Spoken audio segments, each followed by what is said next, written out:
956 vote फिलहाल उन्हें मिले हैं। तो ऐसे में हम कह सकते हैं कि जेएमएम के जो प्रत्याशी है सोमेश सोरेन वो लगातार बढ़त बनाते हुए नजर आए हैं। चूंकि पहले राउंड की अगर हम बात करें और 15वीं राउंड तक हम अगर बात करें तो एक बार भी सोमेश सोरेन पीछे नहीं हुए हैं, पहले ही स्थान में वो है। चाहे हम राउंड 1 की भी बात कर लेंगे तो राउंड 1 में जेएमएम के जो प्रत्याशी है सोमेश सोरेन, उन्होंने उस वक्त से जो बढ़त बनाई थी अब तक वो बढ़त जो है वो बरकरार है। चलिए अपने दर्शकों को, चूंकि इससे पहले हमने 11वें राउंड तक अपने दर्शकों तक वो इंफॉर्मेशन पहुंचाने की कोशिश की थी नवीन की। तो देखिए भारतीय जनता पार्टी 12वें राउंड की हम चर्चा कर रहे हैं। तो 12वें राउंड में भारतीय जनता पार्टी के जो प्रत्याशी है बाबूलाल सोरेन, उन्हें 41,252 वोट जो है वो मिले थे। जेएमएम के प्रत्याशी की बात करेंगे तो 64,637 वोट उन्हें मिले थे। और तीसरा यानी कि जेएलकेएम जो है शुरुआत से तीसरे स्थान पर है, बीजेपी दूसरे ही स्थान पर है और जेएमएम जो है वो लगातार बढ़त बना रहा है। देखिए 12वें राउंड की अगर हम बात करेंगे तो जेएलकेएम को जो वोट मिले थे वो 9,364 थे। 13वीं राउंड की अगर हम बात करेंगे तो भारतीय जनता पार्टी के जो प्रत्याशी है उन्हें 43,366 वोट जो है वो मिले थे। जेएमएम के जो प्रत्याशी है उन्हें 71,343 वोट मिले थे। 12वें राउंड की हम चर्चा कर रहे हैं। और इसके साथ ही जेएलकेएम के जो प्रत्याशी है उन्हें 9,472 वोट मिले थे। बिल्कुल वैसा ही नजारा जो है वो 14वें राउंड की भी अगर हम चर्चा करेंगे तो बिल्कुल वैसा ही बढ़त जो है वो जेएमएम के प्रत्याशी जो है वो बनाते हुए नजर आ रहे हैं। जेएमएम के जो प्रत्याशी है उन्होंने 74,720 मत हासिल किए थे 14वें राउंड में। बीजेपी के जो प्रत्याशी उन्होंने 47,239 मत उन्हें मिले थे। और जेएलकेएम की बात करेंगे तो 10,563 जो मत है उन्हें 14वें राउंड में मिले थे। यानी कि अगर हम 15वें राउंड की बात करेंगे, मैंने शुरुआत में ही कहा कि लगभग 29,233 मतों से यानी कि जो जेएमएम के प्रत्याशी है सोमेश सोरेन वो बढ़त बनाए हुए हैं। राउंड 1 से बात करेंगे राउंड 15वें तक, तब झारखंड मुक्ति मोर्चा के जो प्रत्याशी है उन्होंने बढ़त जो है वो बरकरार रखी है। जी चलिए, तो एक बड़ी मार्जिन के साथ वो बढ़त बनाए हुए हैं। राकेश जी से इसी पर रिएक्शन लेंगे। राकेश जी देखिए, अब घाटशिला उपचुनाव की स्थिति स्पष्ट होती नजर आ रही है। सोमेश सोरेन अब लगभग जीत चुके हैं, ऐसा हम कह सकते हैं। ये जो परिणाम है राकेश जी, क्या एग्जिस्टिंग सरकार के कैंडिडेट होने का फायदा मिला है सोमेश सोरेन को?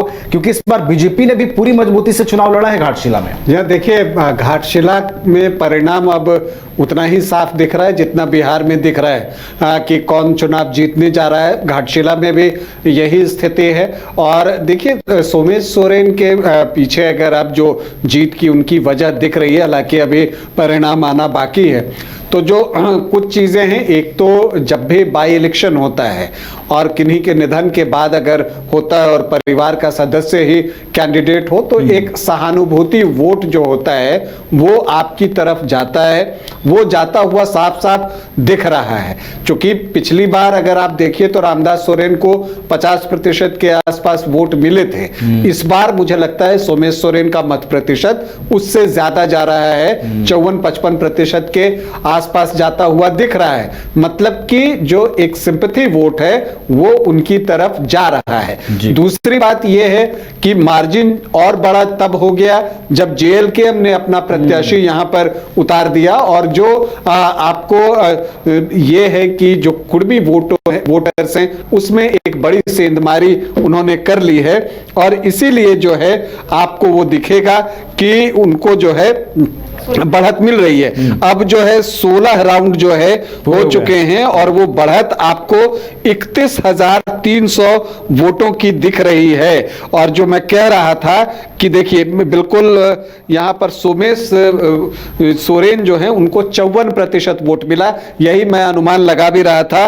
और देखिए यहां बीजेपी के बाबूलाल सोरेन का मत प्रतिशत देखिए तो वो 34% हो गया। पिछली बार जब विधानसभा का चुनाव हुआ था तो 39.25% वोट जो है वो बीजेपी के पास था।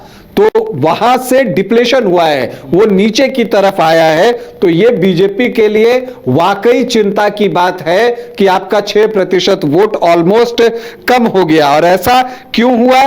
क्योंकि आप देखिएगा कुछ वोट तो सिंपैथी के इसमें से गए सोमेश सोरेन के पास, और जो जेएलकेएम के प्रत्याशी हैं रामदास मुर्मू, उनको पिछली बार 4.25% वोट आए थे, इस बार 7% से थोड़ा ज्यादा आया है। तो लगभग बीजेपी का 3% वोट जो है वो जेएलकेएम की तरफ भी शिफ्ट हुआ है। कुछ 3-4% वो लेके गए, 3% इधर आ गया। तो अल्टीमेटली आप देखते हैं कि ये चीज जो है बीजेपी को वहां पर नुकसान पहुंचा रहा है। और घाटशिला चुनाव का परिणाम आपको झारखंड में राजनीति की दिशा तय करने वाला दिखता है, क्योंकि अब ये एक ट्रेंड हो गया है। जब आप पिछले विधानसभा चुनाव से देखिए कि जेएलकेएम बीजेपी को और एनडीए को डेंट मार रहा है और बड़े पैमाने पर मार रहा है, और उसका जवाब एनडीए के पास नहीं है। दूसरी बात, हेमंत सरकार जो भी जनता के लिए योजनाएं लेकर आ रही है, चाहे वो मैया सम्मान योजना हो या बाकी चीजें हो, तो उनको एक स्वीकृति फिर से मिलते हुए दिख रही है। क्योंकि ये चुनाव कहने को बाई इलेक्शन था, लेकिन ये परसेप्शन का खेल था। अब जो है जेएमएम खुलकर कह सकता है कि देखिए, हमने कहा था कि हमें पिछली बार से बड़ी जीत मिलेगी, बड़ी जीत मिली है, और इसका मतलब है कि जनता और मजबूती के साथ हमारी कल्याणकारी योजनाओं के साथ जुड़ी है और हेमंत सरकार के कामों पर मुहर लगा रही है। दूसरी तरफ बीजेपी बैकफुट पर होगा, क्योंकि उसके वोट अगर उतने भी आ जाते तो वो कह सकता था कि हम जहां थे वहां हैं, लेकिन अब वहां पर 6% वोट की कमी जो है लगभग दिख रही है, 5.25% के आसपास वोट की। तो इसका क्या जवाब है बीजेपी के पास?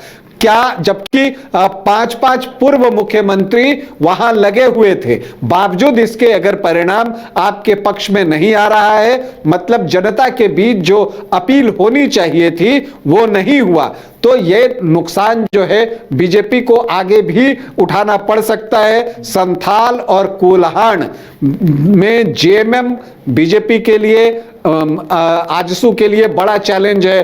तो अब जब आप गिरिडीह धनबाद का इलाका देखते हैं तो वहां पर जब जाइएगा तो जयराम महतो एनडीए के लिए बड़ा जो है वो खतरा बनकर आए हैं और उनके वोटों में ठीक ठाक सेंधमारी करते हुए दिख रहे हैं। तो बीजेपी के लिए झारखंड से कोई अच्छी खबर नहीं है, हालांकि बिहार से बहुत अच्छी खबर है उनके पास। वहां पर लगातार जो है उनको बढ़त मिल रही है और वहां पर वो आगे चल रहे हैं।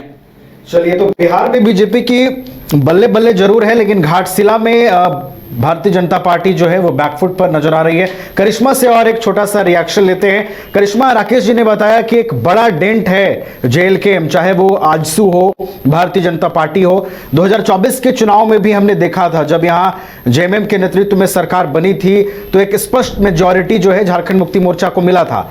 एक बार इस बार जो चुनाव हुए हैं करिश्मा, घाटशिला का जो उपचुनाव है, जेएलकेएम के प्रभाव को यहां आप कैसे देखते हैं? कितना बड़ा नुकसान हुआ है बीजेपी को? जो देखिए, बीजेपी को बड़ा नुकसान हुआ है, क्योंकि जिस तरीके से हमारे वरिष्ठ सहयोगी राकेश जी भी बता रहे थे कि 5 पूर्व मुख्यमंत्री जो है वो घाटशिला पहुंचते हैं, प्रचार प्रसार करते हैं, सभा को संबोधित करते हैं, और इस वक्त अगर बीजेपी जो है अच्छी पैठ नहीं बना पाई घाटशिला में, तो ये कहीं ना कहीं जो मैसेज बीजेपी को देना था जनता के बीच में, वो शायद मैसेज अच्छे से नहीं दे पाई, उतना अपीलिंग नहीं रहा। और इसके साथ ही जब भी सभा को संबोधित कर रहे थे 5 पूर्व मुख्यमंत्री, या फिर प्रचार प्रसार जिस तरीके से हो रहा था, ऐसे में यह माना जा रहा था, क्योंकि तमाम जो बीजेपी के बड़े नेता है उनका कहना था कि इस बार घाटशिला में बीजेपी का परचम लहराएगा और इस बार वहां पर कमल खिल कर रहेगा। लेकिन जो तस्वीरें फिलहाल सामने आ रही है, यानी कि लगातार, मैंने पहले ही कहा कि राउंड 1 से अगर हम राउंड 15 तक देखें, या फिर अब 16th राउंड तक जो है काउंटिंग खत्म हो गई है, और अब तक जेएमएम के जो प्रत्याशी है सोमेश सोरेन, उन्होंने अपनी बढ़त को बरकरार रखा है। तो ऐसे में जो मैसेज पहुंचना चाहिए था जेएमएम की तरफ से जनता के बीच में, शायद वो मैसेज जो है वो प्रत्याशी जो है सोमेश सोरेन, उन्होंने पहुंचा दिया है। देखिए, एक सिंपैथी वोट की भी चर्चा हो रही थी। हालांकि इसको लेकर बाबूलाल मरांडी ने भी स्पष्ट तौर पर डिनाई किया था। उनका कहना था कि जनता इस बार मुद्दे पर वोट करेगी, जनता इस बार सिंपैथी वोट के नाम पर वोट नहीं करेगी। तो ऐसे में कई सवाल उठ रहे थे और लगातार आपने देखा होगा बीजेपी के जो प्रदेश अध्यक्ष है बाबूलाल मरांडी हर दिन प्रेस वार्ता कर रहे थे और उनका कहना था कि इस बार जेएमएम को कहीं ना कहीं वहां पर हार का सामना करना पड़ेगा, क्योंकि जब मुख्यमंत्री हेमंत सोरेन ने बयान दिया उसके बाद से ही लगातार बीजेपी के कई वरिष्ठ नेता मीडिया के सामने आए, कई मर्तबा आपने देखा प्रेस वार्ता भी रखी गई, लेकिन उस मैसेज कहीं ना कहीं जो है वो जेएमएम के प्रत्याशी तक पहुंचाने की कोशिश की जा रही थी, तो जनता के बीच भी वो मैसेज पहुंचाने की कोशिश की जा रही थी। हालांकि हम पहले ही आपको कहे हैं कि वहां का जो राजनीतिक समीकरण रहा है वो हमेशा से ही बदला हुआ नजर आया जब से झारखंड का गठन हुआ है, यानी कि 2000 से 2005 में जब प्रदीप बालमुचु वहां से चुनाव लड़े थे उन्होंने जीत हासिल की थी। 2009-2014 की बात करेंगे तो वहां पर दिवंगत रामदास सोरेन ने जीत हासिल की थी और इसके साथ 2019 की अगर हम बात करें तो बीजेपी के जो प्रत्याशी थे लक्ष्मण टुड्डू उन्होंने जीत हासिल की थी और उसके बाद यानी कि दिवंगत रामदास सोरेन वहां पर जीत हासिल किए थे। तो देखिए लगातार वहां का जो समीकरण है वो ये जरूर बताता है कि हमेशा बदलते हुए नजर आए हैं और इस बार देखिए जिस तरीके से जेएमएम के जो प्रत्याशी है सोमेश सोरेन वो चुनावी मैदान में उतरे थे और उसके बाद से ये कहा जा रहा था कि सिंपैथी वोट मिलेगी और इसके साथ ही जो मुद्दे लेकर वो गए थे यानी कि उनका कहना था कि शिक्षा के साथ साथ स्वास्थ्य के मुद्दे को लेकर वो आगे बढ़ रहे हैं और सबसे बड़ा फैक्टर जो है नवीन वो ये रहा कि सरकार की तरफ से जो भी योजना चलाई जा रही है या फिर हम कहें मैया समान योजना की बात करें या फिर विधवा पेंशन की हम बात करें, ये एक बड़ा फैक्टर रहा है और वहां की जनता जो है इन तमाम मुद्दों को लेकर कहीं ना कहीं जेएमएम के प्रत्याशी की तरफ से अट्रैक्ट हुई है। जी चलिए, तो झारखंड मुक्ति मोर्चा का एक वहां प्रभाव है और उसका असर भी दिख रहा है। सोमेश सोरेन जो हैं वो जीत की ओर अग्रसर हैं, आधिकारिक रूप से अब जीत की पुष्टि होना बाकी है, लेकिन बीजेपी के लिए झारखंड से अच्छी खबर नहीं है। उपचुनाव में बीजेपी को हार मिलती नजर आ रही है। शहर की भीड़ से बोर हो गए हो तो चलिए आज नए वाइब में आपको लेके चलते हैं जिसका नाम है वैदिक विलेज। एम्स पटना से 10 मिनट की दूरी पर नौबतपुर में स्थित ये सोसाइटी सिर्फ आपके लिए है। यहाँ पे मेन रोड 30 फीट की है, रिंग रोड 24 फीट की है और ब्रांच रोड 20 फीट की है। यहाँ मिलेगा आपको स्विमिंग पूल, जॉगिंग ट्रैक, मंदिर और 24/7 सिक्योरिटी कैमरा जैसी बेसिक एमिनिटीज। शांति और सुकून से भरा प्लॉट चाहिए तो सोचना बंद करो, अभी कॉल करो नीचे दिए हुए नंबर पे।